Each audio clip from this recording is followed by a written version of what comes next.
Imagine a country where your final year of high school is served inside a military barracks in the desert, where the government can conscript you at 15 years old, where 683,000 citizens, 1 in 5, have fled rather than stay. 3 facts before we begin.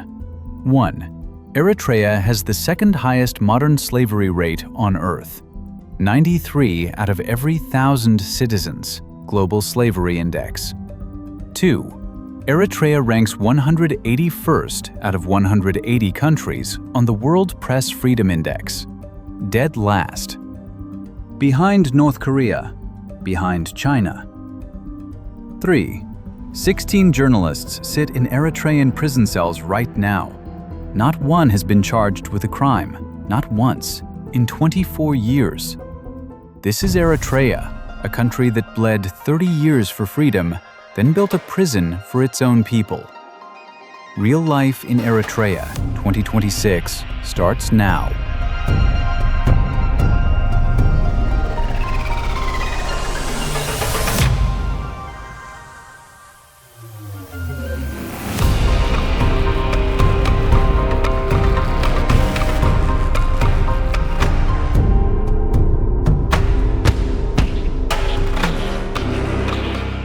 Indefinite conscription.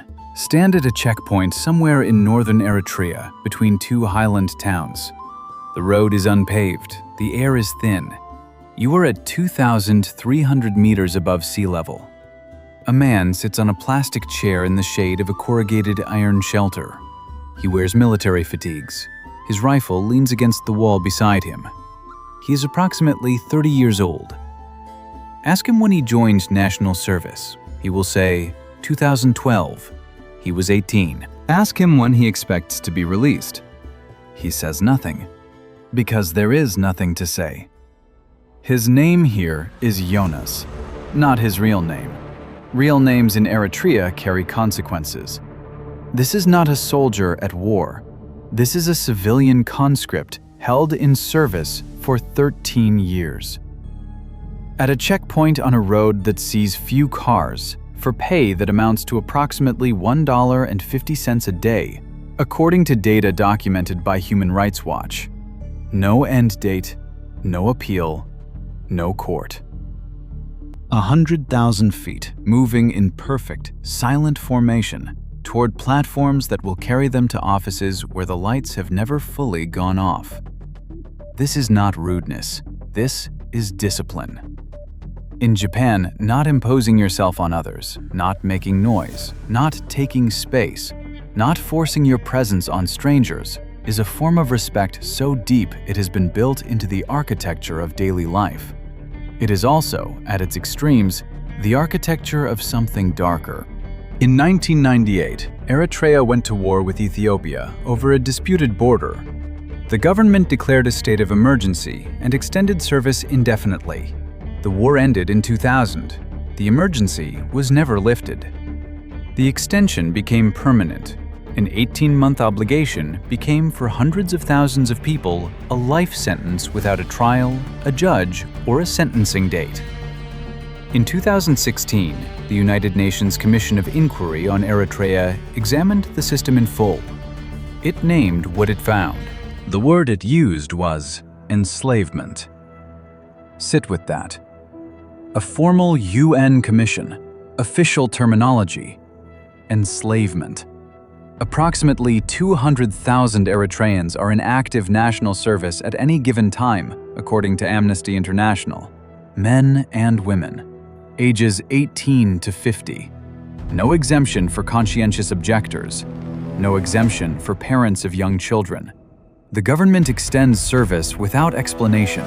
It reassigns without notice from a desk to a desert post, from a city to a border checkpoint, and from mid-2022 through early 2023, Human Rights Watch documented the government conscripting reservists in their 50s and 60s and detaining the family members of those who attempted to avoid recall.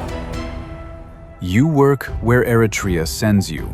You serve until Eritrea decides otherwise. You do not leave when you want.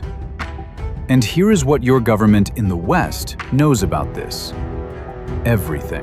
The UN has reported it. Human Rights Watch has documented it. The data is public. The condemnation is on record. Jonas is still at his checkpoint. The plastic chair is still in the shade. But the conscription is only half of the trap. The other half is silence. Hidden industry. The Bisha mine.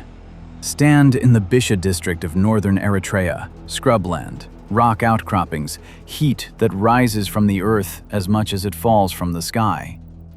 In front of you, a mine. Gold, copper, and zinc. Eritrea's first modern mine. Production began in 2011.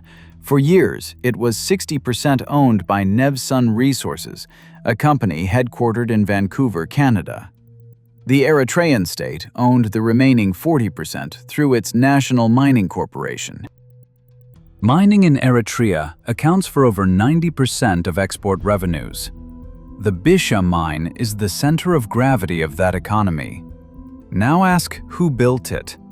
According to Human Rights Watch, which investigated the mine between 2008 and 2013, Nevsun's local subcontractor, Segen Construction, a company owned by Eritrea's ruling party, used military conscripts supplied by the state. Men in national service, men who could not refuse, men who, if they complained, risked imprisonment, men whose families faced reprisal if they tried to escape. 3 of those men eventually fled Eritrea and reached Canada as refugees. Their names are Gize Yebeo Araya, Kisete Tekle Shazion, and Miratab Yemane Tekle. In 2014, they filed a lawsuit against Nevsun Resources in a Canadian court.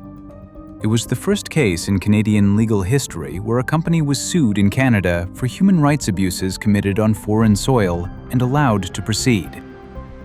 They described working in temperatures of 50 degrees Celsius with inadequate food and pay.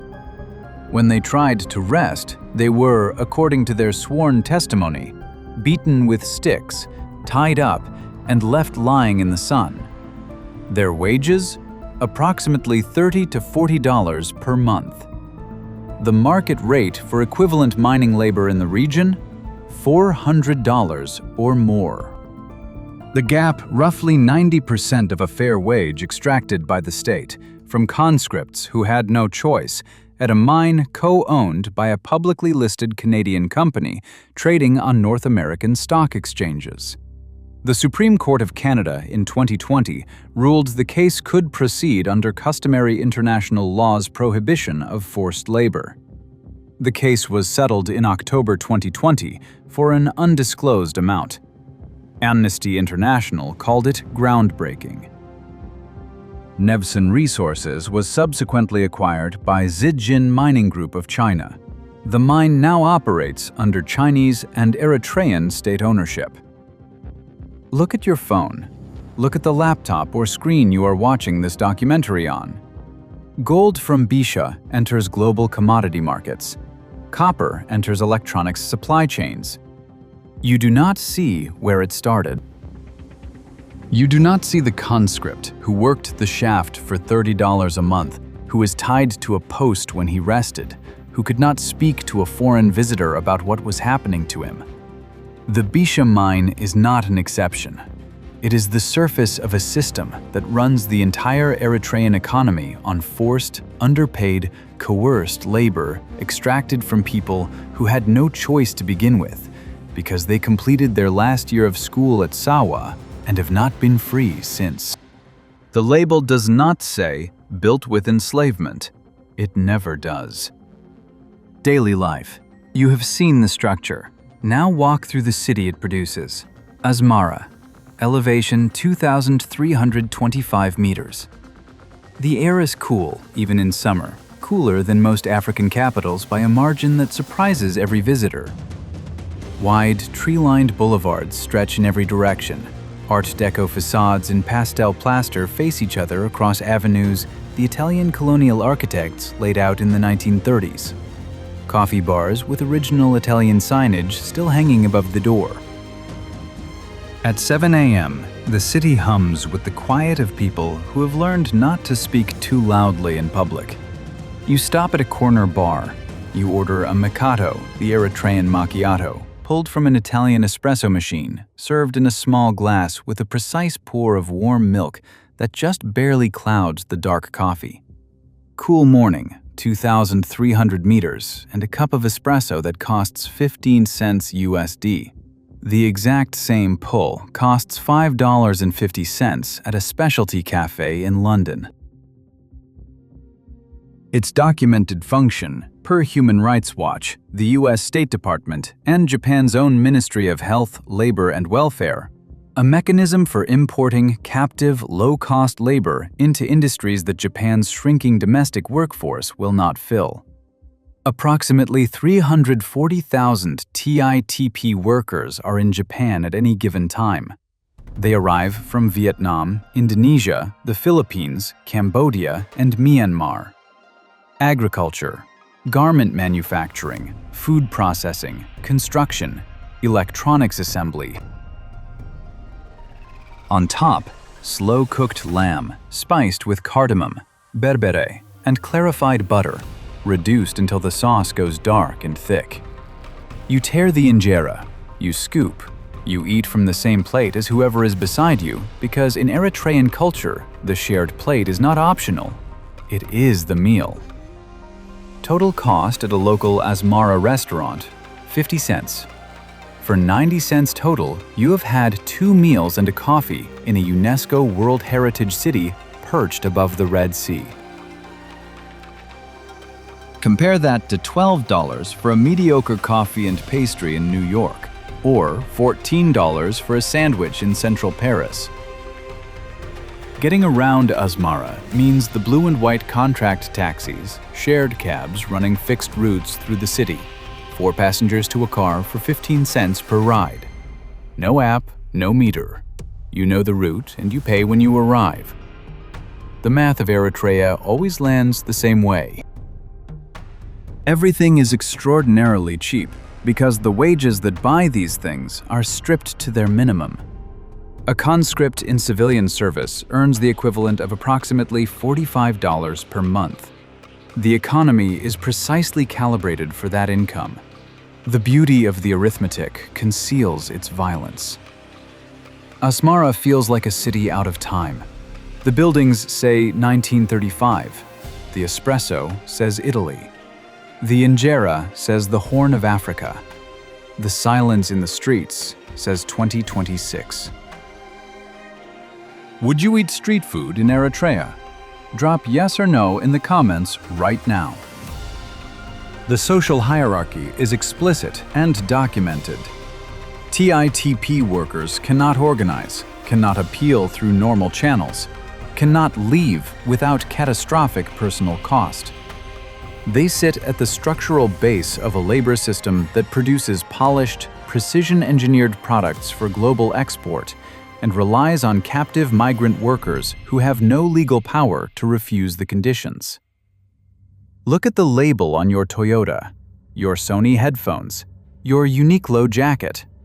Does it say made? A port city layered with Ottoman coral stone architecture, Arab trading house facades, and Italian colonial additions, all stacked on top of each other across 2,000 years of maritime history. Beyond Massawa, the Dalak Archipelago. More than 200 Red Sea islands, the majority uninhabited. The water is warm, clear, and extraordinarily undisturbed because Eritrea's isolation from mass tourism has, unintentionally, protected its reefs from the damage that has destroyed so much of the Red Sea elsewhere. Dugongs, dolphins, hawksbill sea turtles, reef sharks, ancient Ottoman port ruins half submerged in shallow turquoise water on Dalak Kabir. This is one of the last intact Red Sea marine systems on Earth. It has been waiting. Go back to Asmara itself. UNESCO inscribed this city in 2017, calling it an exceptional example of early modernist urbanism at the beginning of the 20th century and its application in an African context. The Fiat Talliero building alone is worth the journey. A 1938 futurist gas station designed to look like an aircraft at the moment of takeoff. Its 30-meter cantilevered concrete roof held up by nothing. No columns, no supports, no steel reinforcement at the outer edge, because the architect reportedly held a gun to the structural engineer's head to prove it could be done. It is still standing, 88 years, untouched. Real life in Eritrea is also the story of Dawit Isaak. On September 23, 2001, the same week the government shut down every independent newspaper, Dawit Isaak was arrested at his home in Asmara. He was the co-founder of Setit, Eritrea's first independent newspaper. He was a playwright and writer. His crime? His paper published an open letter from senior government officials calling for democratic reform. He was taken. He has not been seen by his family since. No charge, no trial, no lawyer, no visits. Held incommunicado for 24 years. As of May 15, 2026, 9,000 days in detention. His daughter Bethlehem accepted the UNESCO/Guillermo Cano World Press Freedom Prize on his behalf in 2017 in a ceremony her father could not attend because he was in a cell. In 2024, Swedish prosecutors opened a formal investigation into crimes against humanity against the Eritrean president for the treatment of Isaak and his colleagues. 3 of those colleagues died in prison. Dawit may still be alive. No one outside the Eritrean government can confirm it. Now look beneath the ground. In the Danakil Depression, one of the most geologically extraordinary places on Earth, a tectonic valley below sea level with 3 continental plates pull apart in real time, where active lava fields meet hypersaline lakes and hydrothermal formations that look like another planet, lies the Kaluli potash deposit. An estimated 1.29 billion tons of sulfate of potash ore, projected 200-year mine life cycle. Once fully operational, expected to contribute up to 10% of Eritrea's GDP and generate $204 million in annual fiscal revenue, according to World Bank projections. The wealth is in the ground, all of it, waiting. Eritrea was once called the North Korea of Africa. It has become one of the Horn of Africa's most unresolved stories, not because its problems disappeared, but because its people, the ones who stayed and the ones who fled, have refused to disappear. Chapter 6: Beauty and Resilience. After all of this, the karoshi, the kodokushi, the quiet collapse of a nation's birth rate, is there anything beautiful left in Japan? The answer will genuinely surprise you. Fly west from Tokyo, step off the Shinkansen in Kyoto just before dawn. Make your way south to Fushimi Inari Taisha. It opens at midnight and closes at midnight, which means it is never closed.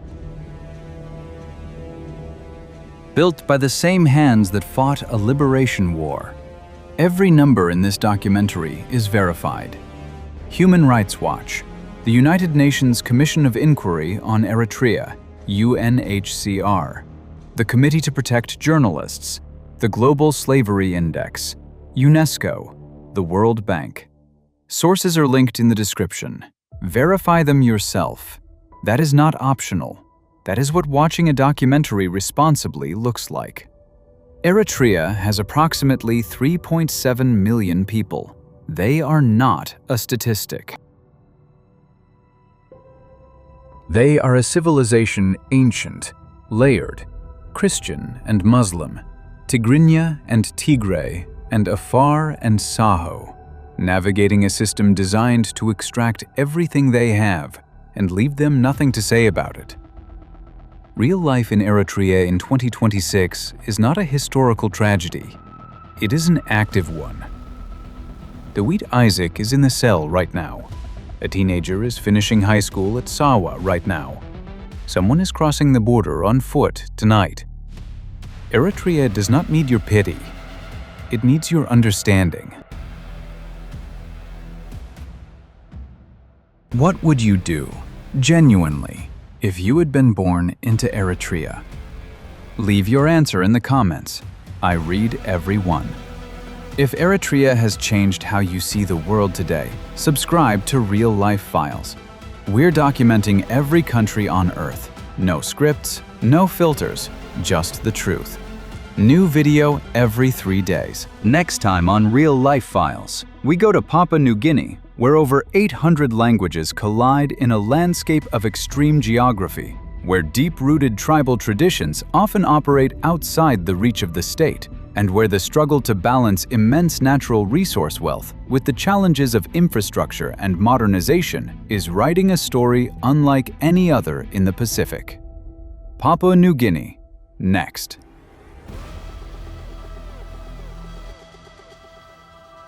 Chapter 2. The Total Silence and Refugee Exodus. If conscription is the cage, silence is the lock. On September 18, 2001, the government of Eritrea ordered every independent media outlet in the country to shut down. Newspapers, radio stations, online portals, every voice not controlled by the state gone in a single decree, in a single day, without judicial review, without appeal, without any mechanism for challenge. That was 24 years ago. No independent newspaper has operated in Eritrea since, no private broadcaster, no independent journalist working inside its borders. The only media is state media, which does not report on conscription conditions, does not report refugee numbers, does not report imprisoned journalists, does not report anything the government classifies as sensitive. Reporters Without Borders publishes the World Press Freedom Index every year. Eritrea has ranked 181st out of 180 countries, absolute last, for over a decade. In 2025, that ranking held. Eritrea sits below North Korea, below China, below every authoritarian state on the list, every single one. According to the Committee to Protect Journalists, 16 journalists remain imprisoned in Eritrea without charge as of 2024. That is the highest number of uncharged, imprisoned journalists of any country on Earth. Some have been in cells since 2001. Some have died there. The government has never confirmed their status, their location, or their condition. The World Bank measures voice and accountability, a composite score for political freedom and freedom of expression for every country on Earth. Eritrea's score is 0.0, the absolute floor. No country scores lower. What does a population do when conscription traps the body and silence traps the mind? It leaves.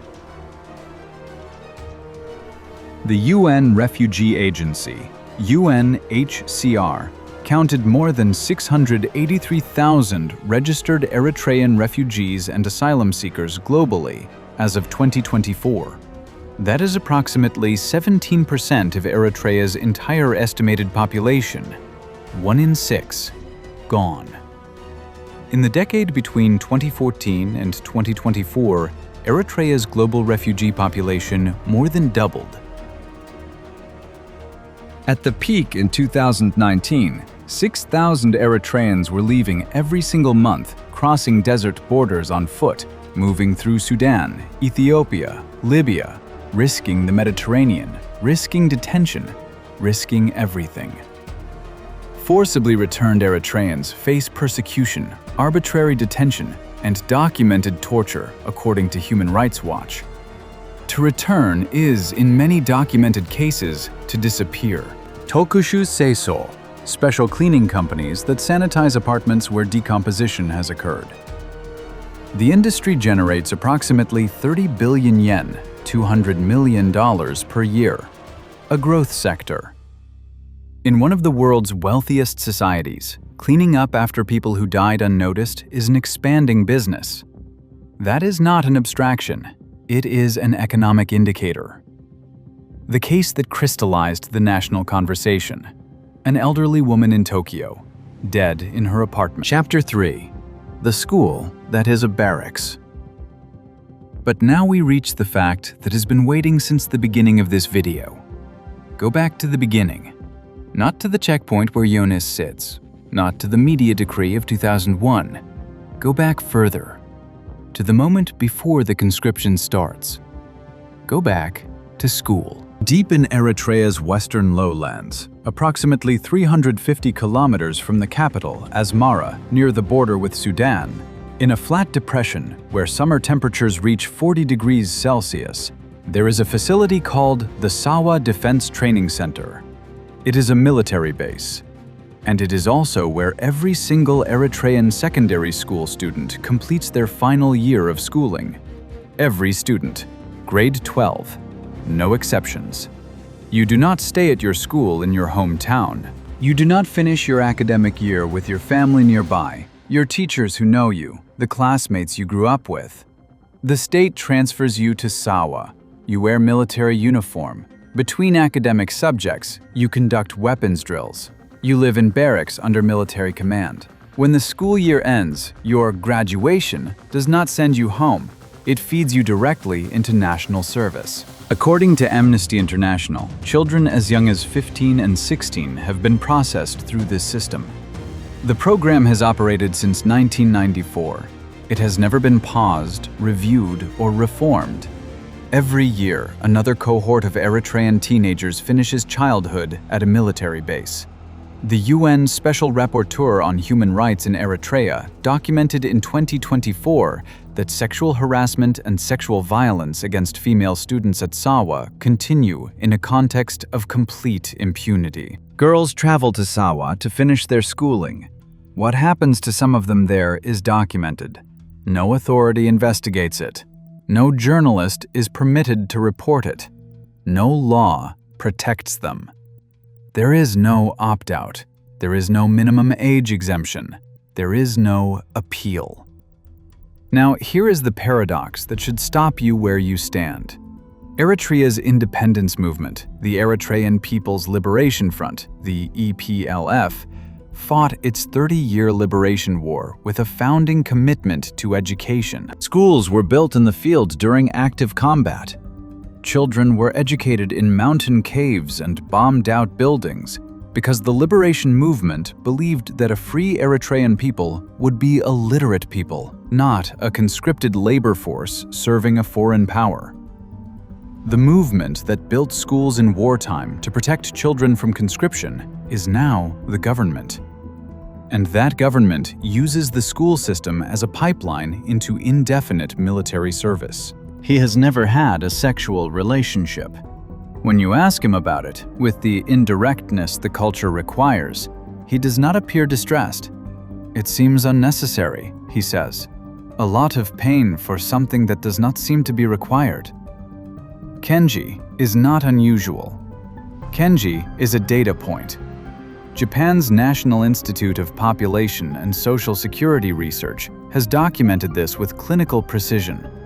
28% of Japanese men between the ages of 30 and 34 have never had a sexual relationship.